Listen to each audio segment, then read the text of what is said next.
বন্ধুরা, আজকে আমরা নয়নতারা গাছের উপকারিতা সম্পর্কে জানব।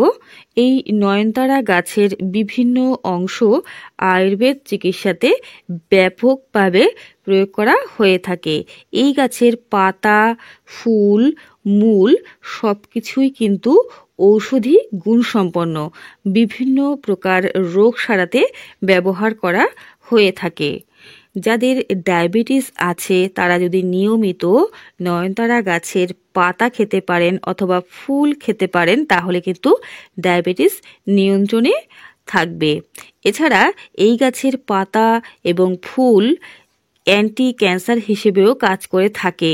নিয়মিত যদি আমরা খাই তাহলে কিন্তু ক্যান্সারের মতো মারণ ব্যাধির কবলে আমরা পড়ব না।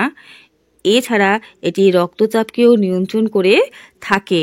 বন্ধুরা, যাদের চোখের দৃষ্টিশক্তি ক্ষীণ হয়ে আসছে তারা নিয়মিত যদি নয়নতারা গাছের পাতা অথবা ফুল খেতে পারেন তাহলে কিন্তু চোখের দৃষ্টি আবার ফিরে পাবেন, চোখের জ্যোতি বৃদ্ধি হবে এবং চোখের যাবতীয় সমস্যার থেকে কিন্তু মুক্তি পাবেন। যাদের স্মৃতিশক্তি ধীরে ধীরে লোপ পাচ্ছে তারা নিয়মিত নয়নতারা গাছের পাতা অথবা ফুল কাঁচা খাবেন অথবা চা বানিয়ে খাবেন, তাহলে কিন্তু স্মৃতিশক্তির উন্নতি ঘটবে। আমাদের মস্তিষ্ককে উর্বর করে তোলে নয়নতারা গাছ। বন্ধুরা, এছাড়া নয়নতারা গাছের পাতা যদি নিয়মিত খাওয়া যায় তাহলে কিন্তু ত্বকের অকাল বার্ধক্য রোধ হবে, চুলের স্বাস্থ্য ভালো থাকবে, শরীরের রোগ প্রতিরোধ ক্ষমতা বৃদ্ধি পাবে। এটি কিন্তু ত্বকের বিভিন্ন সমস্যা থেকে আমাদের মুক্তি দিতে পারে। নয়নতারা গাছের ফুল বেটে যদি আপনারা এর একটি পেস্টের মতো করতে পারেন এবং সেই পেস্ট দিয়ে যদি আপনারা প্যাক হিসেবে ইউজ করতে পারেন ত্বকে, তাহলে কিন্তু ত্বক হবে খুব সুন্দর এবং মসৃণ। এছাড়া নয়নতারা গাছের ফুল দিয়ে যদি আপনারা ক্রিম বানিয়ে ত্বকে লাগাতে পারেন নাইট ক্রিম হিসেবে প্রত্যেকদিন রাতের বেলা, তাহলে ত্বক হবে খুব সুন্দর। এবং বন্ধুরা, এছাড়া ক্ষতস্থানে যদি নয়নতারা গাছের পাতা অথবা ফুল বেটে লাগাতে পারেন তাহলে কিন্তু ক্ষতস্থান খুব শীঘ্রই নিরাময় হয়ে যাবে, সেরে যাবে।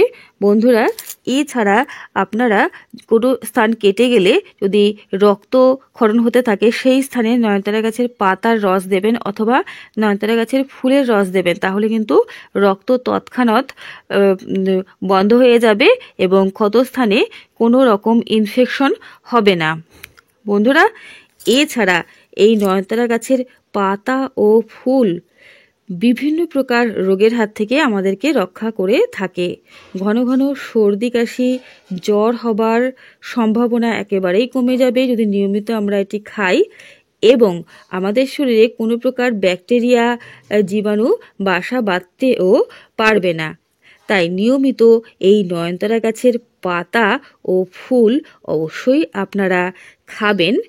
তবে বন্ধুরা, যাদের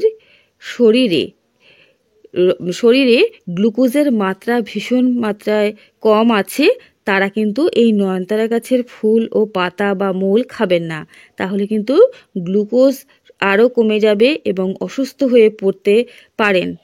বন্ধুরা, এছাড়া প্রেগনেন্ট মহিলারা অথবা যাদের বেবি খুবই ছোট তারা কিন্তু এই নয়নতারা গাছের ফুল পাতা অথবা মূল খাবেন না। বন্ধুরা, এছাড়া আপনারা নয়নতারা গাছের পাতা ফুল এবং মূল খেতে পারেন ঔষধি হিসেবে। তবে কিছু কিছু ক্ষেত্রে এইগুলি খেলে যদি শরীরে কোনো অসুবিধার সৃষ্টি হয় তাহলে ডাক্তারের পরামর্শ অবশ্যই নেবেন। আর আপনারা সুস্থ থাকবেন, ভালো থাকবেন। আর আমার চ্যানেলটিকে অবশ্যই সাবস্ক্রাইব করে রাখবেন নিয়মিত গুরুত্বপূর্ণ আপডেটগুলো পাওয়ার জন্য।